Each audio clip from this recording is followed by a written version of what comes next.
Pozdravljeni danes znova po desnem pasu, v sončnem Dupleku, pred obleganim našim kombijem in z mano je kandidat Franc Kangler. Lep pozdrav. Lep pozdrav.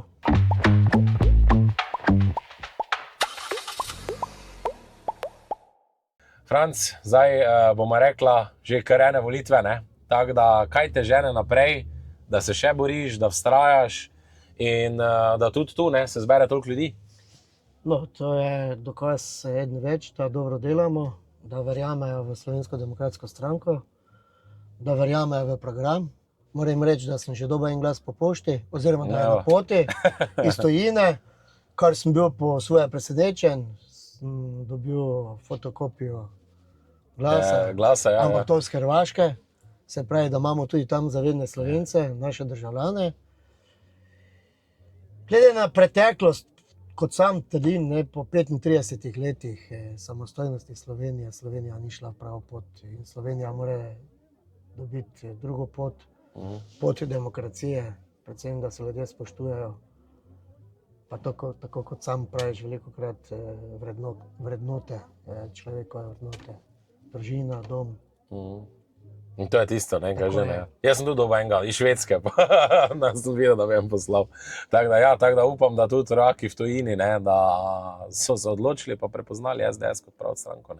Pa jaz mislim, da ja, da kdorkoli je spremljal to politiko iz tujine, ne glede na medije, ko so jim velikokrat sledili, jaz mislim, da so prepoznali, da Slovenija ne gre po pravi poti. Zdaj, ti si že bil v državnem zboru, zmes si bil župan. Jaz predvsem eno stvar pogrešam, kaj mislim, da ste poslanci včasih imeli, pa jaz upam, da bomo s poslanci iz te regije uspeli dobiti nazaj borbo za Štajersko. Se mi zdi, da včasih ne glede na politično barvo, smo se znali kaj zmeniti, zdaj pa se mi zdi, da je to postalo vse skupaj samo še šov in da Maribor bistveno zaostaja za Ljubljano. To je čista resnica, problem je v tem, ker levičarji imajo takšne liderje, ki vidijo samo Ljubljano. Ko smo mi bili, ne glede na stranko, v Ljubljani smo se borili, ko voli glas Štajerske se slišal. Pa je bil na eni strani Mogej, Rudolf Mogej od LDS-a, na drugi strani je Ravšek, na tretji jaz, pa Pukšič. Pa vsi smo bili, ampak ko je šlo za Maribor, ko je šlo za Štajersko, smo se samo pogledali, pokimali in na nek način so imeli težke borbe tisti, ki so želeli drugače. Danes pa so novi obrazi, niso prekrajani politiki, mislijo, da so vse. Poglejmo, kaj se dogaja, kak je odnos v parlamentu. Mi smo se spoštovali med sabo, ne glede na politično opcijo, predvsem pa nismo bili žaljivi in do drugega, ne glede na njegovo mišljenje. Ja, ne mislim, da ti si bil takrat, ko je bil tudi Borut Pahor, še predsednik državnega zbora, tiste? Jaz sem bil takrat, ko je bil Borut Pahor, jaz sem izvoljen leta 96 prvič, 2000 drugič, 2004 tretjič, potem sem pa bil izvoljen za župana in sem vrnil mandat. Ja. Takrat čist druga klima, ko pa zdaj, ko gledaš Urško Klakočar Župančič, neverjetno, da je simbol, nekak ta demokracija in kot zveni, izgledaš parlament, je kar zgubo tisti svoj status. Pa zaskrbljujoče je to, da je gospa bila prej sodnica, da ona odločala o sodi ljudem. Kako lahko neki človek odloča o sodi ljudi, če pa vidiš, kako pristransko se obnaša v parlamentu, tam, kjer bi morala biti predsednica državnega zbora vseh poslancev. Očitno je ožje skupine, svojih interesov, predsednik državnega zbora mora imeti širino. Vprašal si me za Pahorja. Pahor je imel širino. Je pa res, da se je pa včasih na nek način bal tudi sprejeti take ali drugačne odločitve, ki so bile, bi rekel, z levega ali pa z desnega pola, da se ne bi komu zamiral. Ja. Bil je, bomo rekli tak, malo. Ni težkih vprašanj, ni preveč odpiral. No, samo gledajte, jaz sem bil župan, takrat z desnega političnega pola. Parkrat me Pahor obiskal kot predsednik vlade in SD-ja. Pa sem rekel, Borut, pa kaj ti je? Viš, da so volitve. Pa je z roko maknil, rekel, ti si že izvoljen. Mislim, ne glede na volilni čas, Ja. je imel tudi pogum, bi rekel, da je nenajavljeno prišel do mene, je rekel, Kangler, kak si mi do roko. Mi smo se med sabo poznali. Tudi s Hanom sem si dober, ko sem bil sodelavec njegov v parlamentu. Mi smo med sabo sodelovali. Eno je to, kar je za javnost, drugo je, kar se v ozadju dogaja. Mi smo se pred televizijskimi kamerami, po domače povedano, nažigali vsebinsko, ideološko, kakorkoli.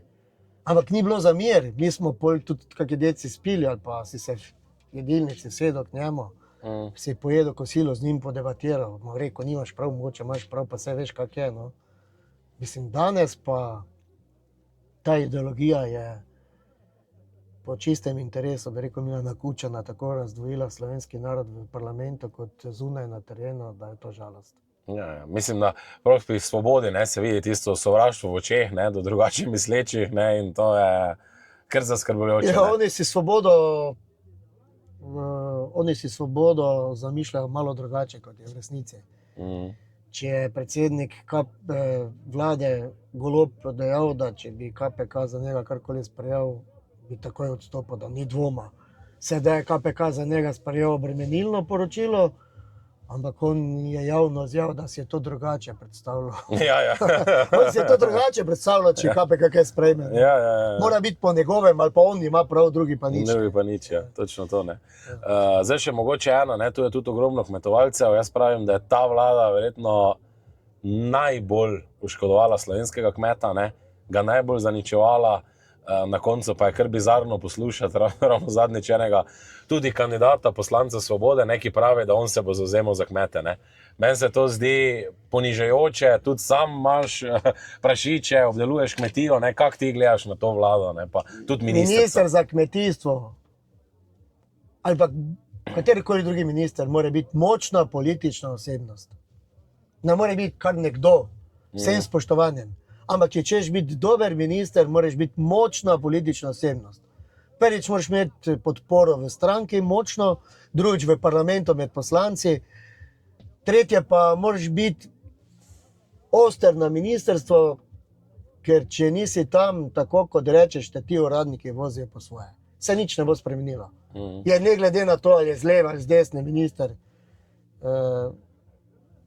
zgodba gre popolnoma enako naprej, kar ni v redu. Minister mora biti močna politična osebnost. Z težo bi rekel. Pa da še dotaknemo te decentralizacije. Jaz upam, da bomo, verjamem, da po 23. da se bomo resno začeli o tem pogovarjati, ker to je rak rana celotne Štajerske. Ne samo... Tudi sam ti kandidiraš, pa tudi zdaj pred kamero povem, boš imel velike težave z mano, če ne boš tvoj glas dvignil. Ja, to ni zabat. Ja, jaz verjamem, da boš, ampak ti zdaj povem, zdaj pa dosti heca, kam so pripeljali to zgodbo. Decentralizacija se mora zgoditi z pokrajinami, urad za demografijo se mora ustanoviti, tam, ki je bil, se pravi v Mariboru. Nekatere državne firme se morajo prenesti v Maribor, Dravske elektrarne ustvarijo 300 milijonov evrov elektrike, ostane nam pa 15 milijonov dobička v Mariboru, ki ga prerazporedijo v HSE. To ni način. HSE pa v SDH. Ja, tako je. Ja, ne, definitivno. Tu se mora nekaj narediti, ne pa tudi kako ministrstvo, da dobimo. Mislim, da bi že bil čas, da malo to decentraliziramo, to zgodbo. Ali ministrstvo, ali pa pomembno podjetje, ali pa funkcijo, kako agencijo, ampak to ne tako, kot imamo Dars v Celju, pa je tam pisarna. Z vsemi službami. Od čistilke do državnega sekretarja ali pa direktorja tistega podjetja. Komplet mora biti tu. Če jaz pa 15 ali pa 20 tisoč Štajercev lahko hodi v Ljubljano delati, zakaj tudi kdo iz Ljubljane ne bi prišel do Celja ali pa do Maribora ali pa do Ptuja ali pa ne vem, Novo mesto, če bomo preselili. Pa mogoče še preteklo vprašanje. Zdaj ti si združil, se pravi stranko, Novo ljudsko stranko z SDS-om. Kakšna se ti zdi izkušnja, mogoče še koga navdušima, ko bo to gledal, da se moramo povezovati in delati neke skupne zgodbe? Dobro, so to težave. Maribor je posebno mesto in ljudje smo pač takšni, kot smo, ampak ta sinergija, ki jo ustvarjamo v Mariboru z združitvijo in tudi z povezovanjem Šrotove stranke v Celju in ti stopi ki jih se sledijo vsakodnevno v stranko, se ustvarja ta sinergija, pozitivna sinergija za Slovenijo. Mi delamo za Slovenijo, mi delamo za ljudi. In kot pravi najin predsednik Janez Janša, mi delamo koalicijo z ljudmi. In to je prav, da na prvem mestu so ljudje, potem država, potem politika.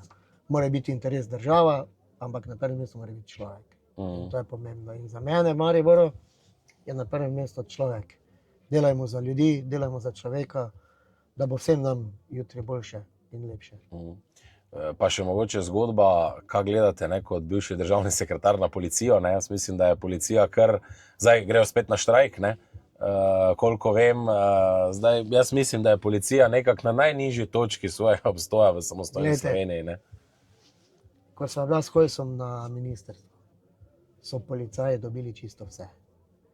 So začeli štrajkati, sem bil strani vlade imenovan za glavnega pogajalca, verjeli ali ne, z sindikatom, policijskim sindikatom Slovenije, z gospodom Cvetkotom in Jakcom.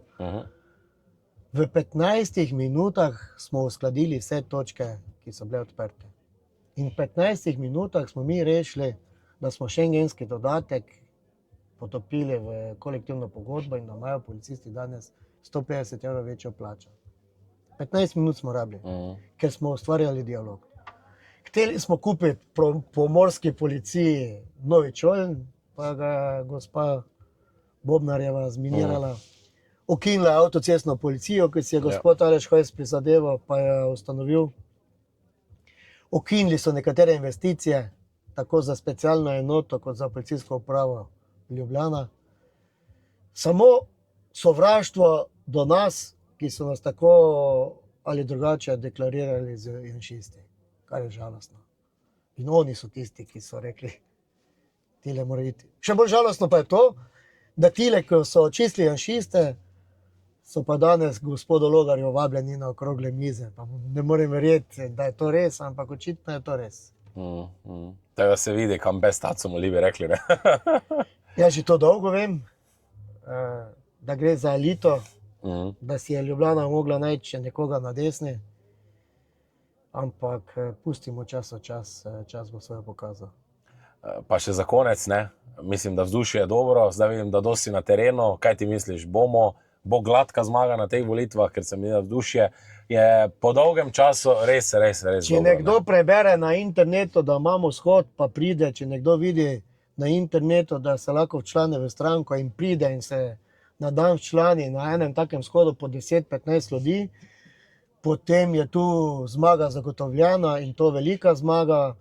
Jaz upam, da bo toliko modrosti med Slovenci, da bo tudi še kdo drug bil deležen dobrega rezultata in da bo Slovenija dobila tako vlado, ki bodo ljudje zaupali, ki bodo manj bremenili z davki, ki bodo imeli zdravnika jutri ali pa v 30 dnevih, ki bodo poskrbeli za blagajno, da bo poskrbela za naše penzije, ki ne bo bremenila gospodarstva, slovenskih plač delavcev.